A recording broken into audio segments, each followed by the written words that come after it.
So let's just get into it straight away. A couple of AEW controversies.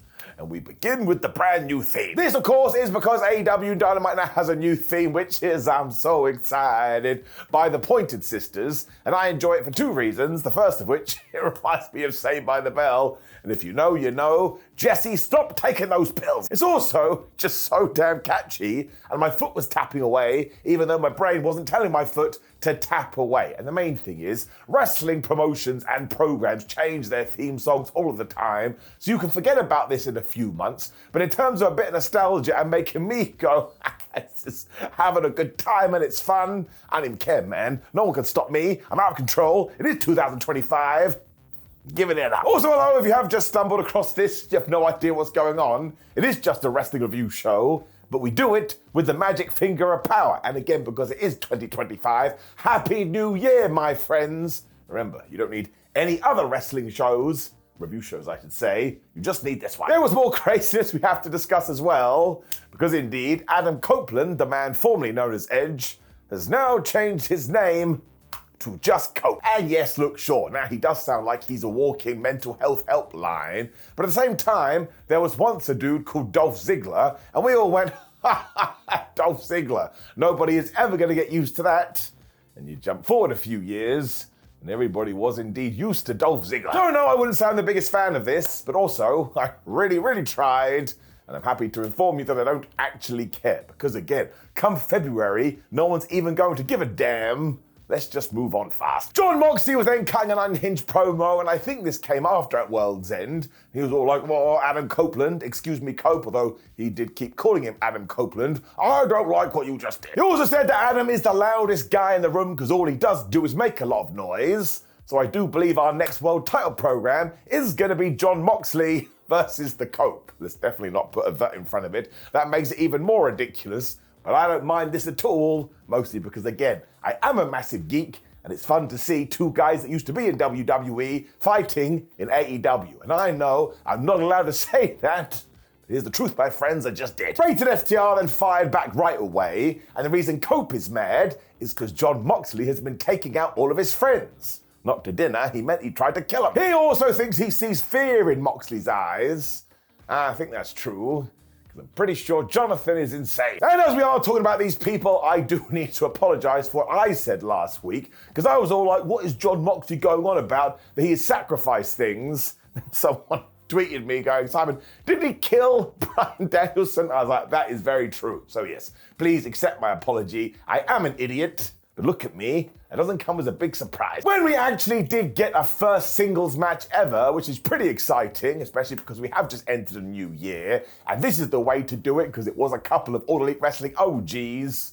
It was Orange Cassidy versus Hangman Adam Page. Now, of course, this came off the back of Hangman costing Orange Cassidy the world title at the pay-per-view, which is why straight away Orange Cassidy was going for the orange punches. So Hangman was like, nope, I'm going to go for the buckshot lariat instead. So I was like, listen, you better have had a chat beforehand and agreed to come into this match with your meters all the way up. Sometimes people do that without asking, and it's not right. They then looked at each other, and listen, why wouldn't you do that in a fight? Especially if you were Superman. That mother hubbard's got laser eyes. Tony Schiavone then acted like a most devastating move in all of sports entertainment. The surprise roll-up was almost a 3 count. Honestly, it was nowhere near a 3 count. I don't know why that made me laugh so much. I was like, fair play to you, Mr. Announcer Man, for trying to get that over. But at the same time, no. Hangman eventually posed on the ropes and the fans still love him even though he is crazy. But I suppose Cassidy took offense to that because eventually they fought to barricade and Orange hit the 10 punches, but he was standing on bad. They then continued to fight on the outside, so Page of course grabbed Orange and gave him a fall-away slam on the aisleway. But it's a new year and Hangman Adam Page is still unhinged. Cassidy was still able to get out of the way and threw Hangman into Tina the Turnbuckle where he hit all the DDTs.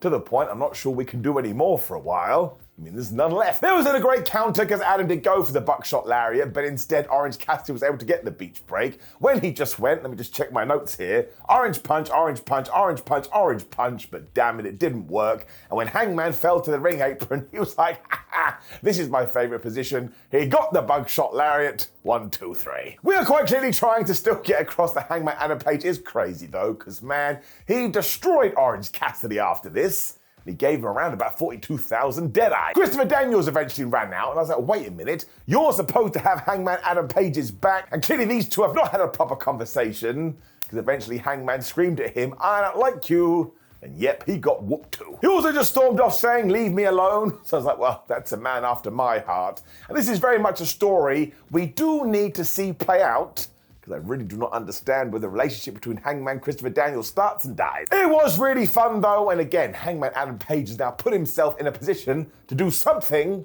We just don't know what that something is, but he is a tippity-top guy. We then flew to Jay White in the back after this, and he is not having a good 2025. Because the end to his 2024 was crap. He rightfully pointed out that maybe he would be the AEW World Champion right now if it wasn't for Wheeler Yuta. And that was a very, very good point, because during that pay-per-view main event, Wheeler Yuta did try and make the most interferences in a match in all of 2024. To make up for all this though, he is going to win his triple threat match later and become the #1 entrant in the Casino Gauntlet that we are having next week. You know my feelings about all of this. I love the fact we're getting another of these matches because it's one of my favorites, but the nerd part of me, but it really would be great if AEW just promoted them a little bit more. The winner is going to get a shot at John Moxley though, so it is a big deal. When the Hurt Syndicate came to the ring, and honestly, if AEW's job was to try and make them not cool, they totally failed. They are the coolest people on the planet. They were facing the Acclaimed too, who have had loads of problems recently. And we addressed all of this as an inset promo when people were making their way to the ring. Now, I really appreciated this because Anthony Bowens cut Max Caster off and he said, listen, when you hit me in the head with the Ring of Honor title a few weeks ago, did you mean to do it? And Max Caster was like, why the flub are we talking about this now, man? That did happen a while ago, and I enjoy it when wrestlers do this. We should talk about wrestling tropes and be like, bros, we got phones. Let's have a chat. We don't have to have a camera rolling. Anthony didn't care about that though. He said, tell me, you absolute goober. And Caster was like, no, man, I didn't do it on purpose. And also, we are about to take on the Hurt Business, so let's not muck around here. Scissoring. We got to get the job done. And I give you a spoiler. They did not get the job done. Because they honestly were arguing straight away because they didn't know who was going to start. So Bobby Lashley ran through them. When MVP on commentary was like, yeah, we did give the golden ticket a business card to Max Caster, but he took so long, so now we hate him. Even when Anthony Bowens was able to get in there, Max Caster took about 60 seconds before he tagged himself back in, so they were rowing again. When Bowens just like, you know what, I am done with you. You absolutely stink. And he basically left. This meant that Caster got absolutely ruined by Shelton Benjamin and his suplexes. When Lashley was back, he gave him the spear, he gave him the spine buster, he put in the hurt lock. That's when Max's brain was like, bro, we're about to die. And he submitted. Anthony then left, and I do believe he went through the face tunnel, but he also called Max Caster a selfish asshole. So I am really intrigued to see what we do here, because I imagine we are gonna break them up. In what direction are we going to head? Both guys could have a massive upside as singles wrestlers though. We just have to make sure we have long-term stories. But again, do I want to see what's going to unfold here? Yes. And do I think the Hurt Business are one of the best things in professional wrestling? Yes. You put those two things in a pie, I am going to eat it. Giving it up. Swerve Strickland and Prince Nana were then in the back, and they too were talking about this triple threat match.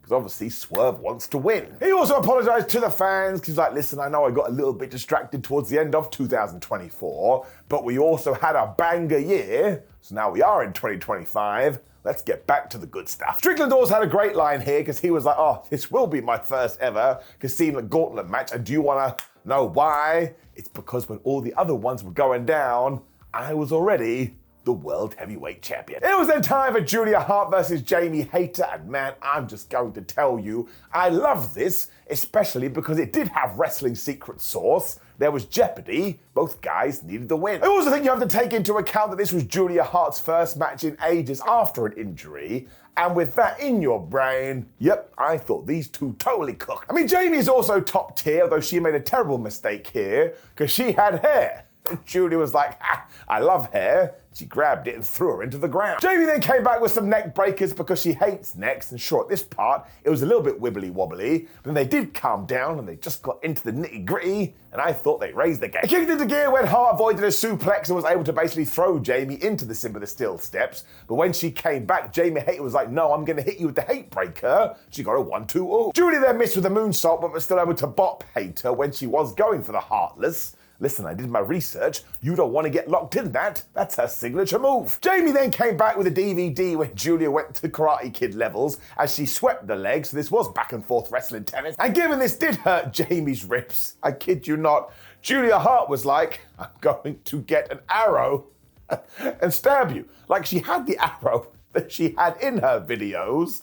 So bring it down. It is a brand new year, so we go back to 0. But this is going on the crime counter. Like, I understand it was happening in a wrestling match, but unless you're going to do some archery, you can't carry around a flipping arrow. The referee saw this too and was like, nope, that's not happening. But of course it meant she was distracted, which is when Julia Hart went and she spat the mist right into Jamie Hayter's face and she just pinned her. But the best thing about this, and this is the small thing that we need to shine a spotlight on when they do happen, is that when Julia made the pin, she put her arm in Jamie Hayter's face, so even though the referee did count, she couldn't see that the mist had been spat. I thought that was brilliant. We also sold this mist like acid as well, because Jamie Hayter was like, I can't see anymore. And honestly, I just thought this was well done. And some people are melting down going, oh, I can't believe Jamie Hayter lost. I don't want to live in that world. That's right, I'm telling you, come 2025. Sometimes people have to win, and sometimes people have to lose, because if we do keep moaning about this,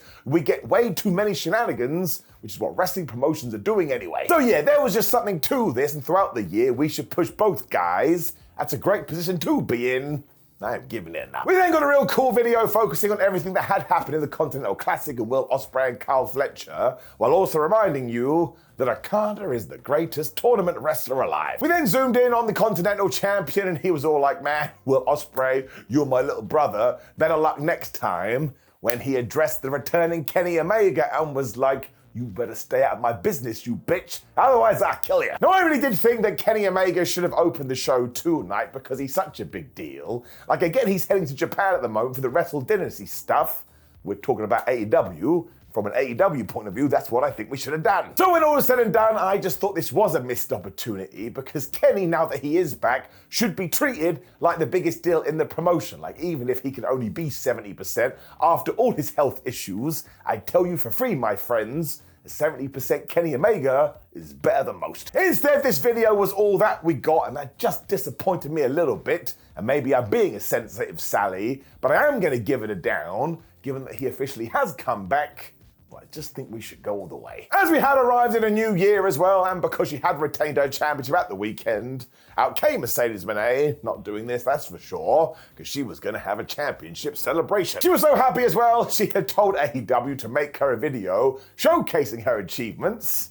And that's exactly what we saw on the screen. She also made it clear that she is facing Mina Shirakawa soon, and that she wants to add more gold to her collection when she talked about the Rev Pro Women's title. I'm like, man, we are living in a brand new wrestling world, and I like it. To be honest with you though, that was about it. And once again, she was talking about Wrestle Dynasty, that's happening in conjunction with New Japan on Sunday.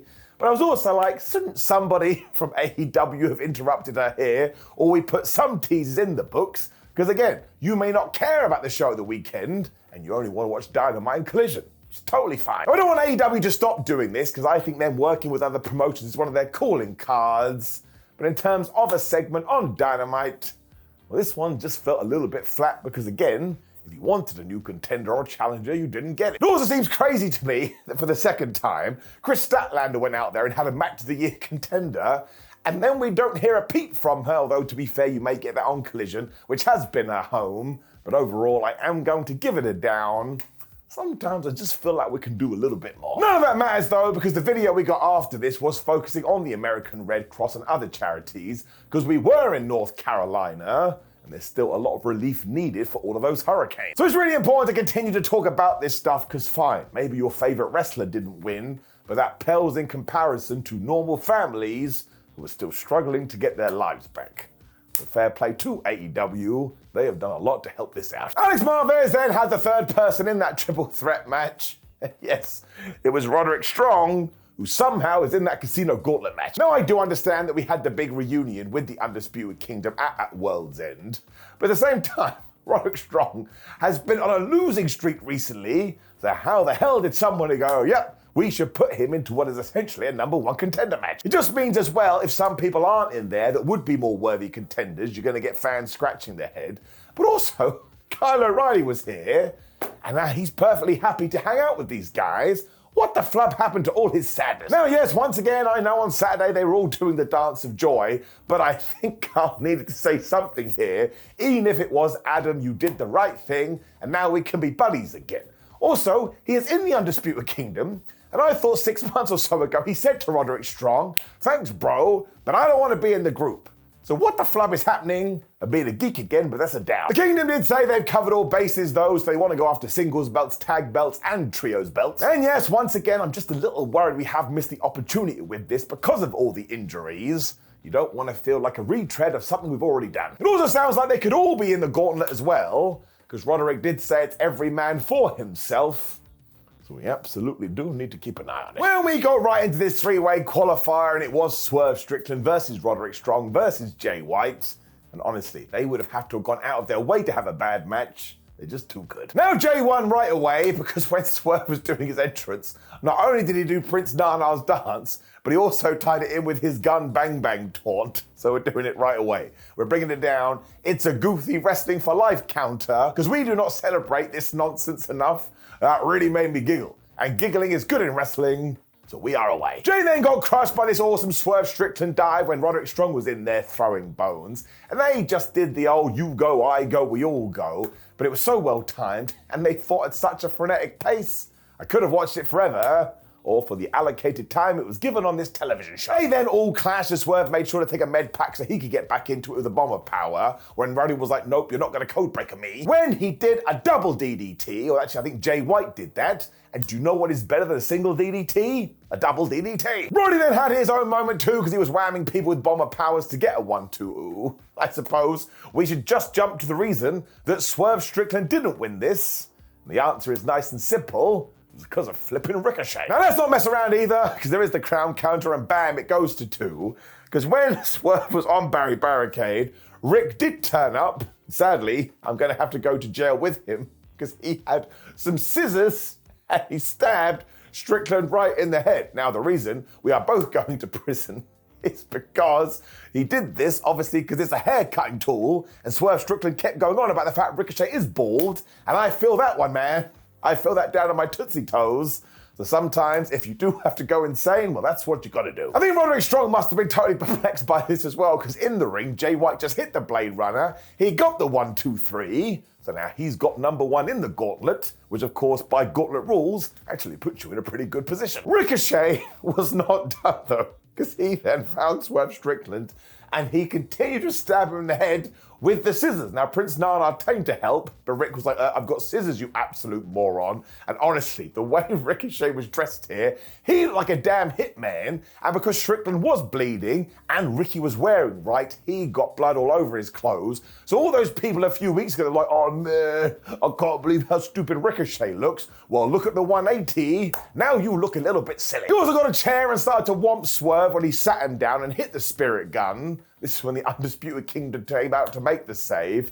I was like, bros, you're a bit late. I think Swerve Strickland is dead. This is exactly what AEW and Ricochet needed, though. I mean, it was such a good angle. And once more, Ricochet genuinely came across as someone who had been pushed to the edge and decided, no, you shouldn't make quips about my hair or non-hair, so now I'm gonna murder. It was such a huge step forward then because he feels like a massive threat, and maybe even more importantly, this is AEW's version of Ricochet. He didn't feel like the other versions of Ricochet, so flub me sideways. I was a massive fan of this. Board power for life, even if you have to stab somebody with scissors. Shouldn't have said that, I regret it massively. But it is getting a huge up. Team Jarrett were then in the back and they were worried because they hadn't seen Jeff Jarrett all day. Jeff Jarrett walked in, everybody calmed down. Even with this vanishing act, Jay Lethal made it very clear whatever you want to do, Jeff, is okay by us. When Karen Jarrett was here too, it's like wrestling can be good for you and wrestling can be bad for you. So yep, like they said, we all love you. She then gave Double J his boots as he did head to the ring. But before then, we had a quick promo with Mariah May. She essentially said, let's talk about the entire women's division. They all suck. She just thinks that everybody else is faking injuries and failing auditions. So now it's up to them to prove themselves to her. Given she is the champion, I thought that was a good line. She also referred to herself as the Epic and also as the woman from hell. So that's good, I suppose. We have been looking for her. When Jeff Jarrett was doing his Jeff Jarrett things, and honestly, if you are one of the people that were being disparaging about this, you can kiss my tuchus. That's right, I said it. Now, he did wish us a slappy new year, which out of context is absolutely nuts, when he talked about the Jarrett family and his grandmother used to sell wrestling tickets, and this just went to generation, and Jeff became a wrestler, and hell, in 2002, he even started his own promotion. If you don't know, that was called TNA. It just means that he has done it all, which leaves the big question, what is next? And while he did think about retiring, he has actually gone the other way, because what is life without risks? When you do take those risks, you get bigger rewards. You're damn right. Therefore, he recently signed a new talent deal with AEW, but it's going to be his last talent contract ever. And between now and then, he is going after all the gold, including the AEW World Championship. So he is entering himself in that casino gauntlet. Damn. Now, I totally love this because Jarrett is a legend, which is why we all warm to him today. This happens with a lot of veterans in the business. After a while, you're like, man, he really did give a lot to us. Let's make sure we cheer him. That's why I can't believe so many people are like, oh man, this sucks about this. Because honestly, Jeff Jarrett at some point should go after the AEW World title. And actually, just to make us cry out of our seeing devices, I think he should lose. Because then look what we are doing with retirements. Sting was able to retain his tag title. Bryan Danielson got murdered. If you did do this with Double J, he is somebody that could totally make it work. And when we got to that match, flubbed me sideways, he'd take us on a roller coaster. Either way, though, an emotional story with somebody like Jeff Jarrett, who does deserve a proper send-off, well, I think AEW has due course for all of this. I just mentioned a couple of guys that have retired and just had the best goodbyes. So this actually excited me. Jeff Jarrett is so good. I can't go, yeah, man, I'll run through walls for you promo. So I am going to give it an up. Let's make 2025 the year of Double J. We then got a recap package reminding you that Hook did beat Nick Wayne recently, and that soon, finally, we are going to do this Christian Cage match. First, I was like, let it be this week. It's going to be 2 weeks. We do need to get it done. When Powerhouse Hobbs killed two dudes, I like this is how you do it. But it was John Cruz and Rob Killjoy, and essentially Hobbs just grabbed them, spine busted them together as they got the 1, 2, 3, and this is why you always want to be less is more when it comes to a squash match, because we haven't seen one in ages, and here you can look at William and go, oh my gosh, he's a monster. It also helps that he did lose at the World's End pay-per-view, so now he's back on a winning streak, and talking about people that should have amazing 2025s, Powerhouse Hobbs is another one. This was simple, but effective, but good. Alex Marvez then found Big Bill and Brian Keith and was like, hey man, where is Chris Jericho? They basically went, well, he's not here. And given some chats that people have online, I did think that was quite funny. Given they were in North Carolina though, Big Bill then spotted Rated FDR in the corner. So he was like, where? It's the hometown heroes. When he also said, I don't like you, I think you're pieces of shit. Brian then looked at Cope and went, more like the Rated dumbass. I was like, man, that is so bad, it's good. Good grief, I laughed. Adam Copeland was really good here as well, because he was like, oh, well, surprise, surprise, Jericho's goons acting like goobers, when he said to Big Bill, you have a stupid face. Now, listen, I know that sounds like a terrible insult, but the point is, they basically look identical to each other. I'm pretty sure they were aware. It basically ended with them agreeing to have a match on Collision, the Learning Tree versus Rated FTR. And good, we should be advertising more stuff for the other show. No problem with that at all. AEW then had a graphic for Sweet Daddy Siki, and I thought that was very nice because he did pass away this week. Thoughts to his friends and family. But MJF did the right thing. Because we saw him post at World's End, and he was all like, man, it took a damn army to take me out, which is true.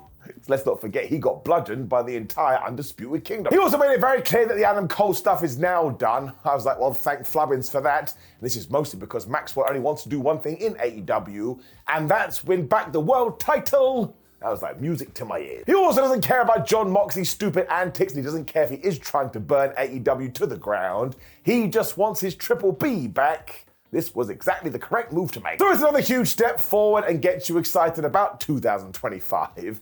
Even more so, when you do go through this episode of Dynamite, I think John Moxley now has a potential of 47 different opponents all coming after the belt. And when that does happen, do you know what happens to the AEW World title? It starts to feel important. When we got to our main event that was Rated FTR taking on the Death Riders, I'll just keep it nice and simple. It was super duper fun. Now, yes, I did laugh when Justin Roberts announced the rated R superstar Cope instead of Adam Copeland. And why stop there, man? Why don't we reduce it to RRSC and eventually just go, there he is, Rajwa. Wheeler Yuta and Dax Harwood started, and as always, Paul Wheeler was absolutely killed, before we got some tags from Claudio Castagnoli and the Cope, and they just looked at each other, and again, you know the history, and you know their future. I will take that singles match. The ref then got distracted, so of course Marina Shafir got involved, and she attacked Cope, and that allowed the Death Runners to take over for a while. But this was cool, because they did beat up the man formerly known as Adam Copeland, meaning he got the hot tag to Cash Wheeler. This guy is so underrated. He went 100 miles an hour. He also gave this awesome snap slam to Wheeler Yuta, when I think it went like this. Power driver, Sagat uppercut, crossbody, angle slam, back suplex, and I swear Claudio actually hit the jackhammer.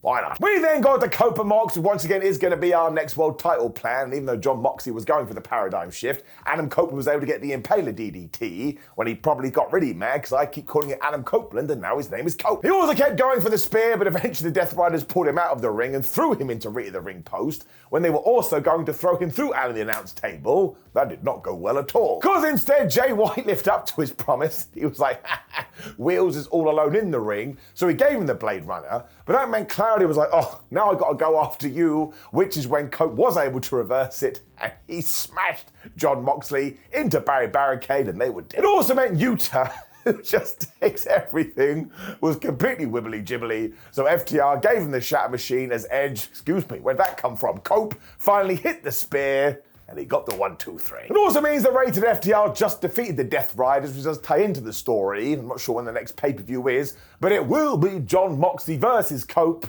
Once again, I just think it's gonna work. Everybody in here is just super professionals, and it is so nice to have Adam Copeland back, because we couldn't cope without Cope. He's gonna regret this so much.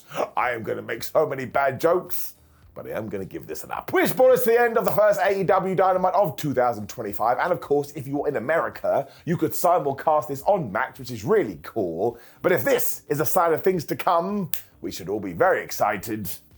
Now, of course, please do leave me a comment below and let me know what you thought about AEW Dynamite last week. Like the video, share the video, and subscribe. Click the video on the screen, which is my ups and downs from Monday Night Raw, to keep an eye on all my wrestling opinions. But Happy New Year, my friends. Let's strap ourselves in for another 12 months and feel the G's, and I will see you soon.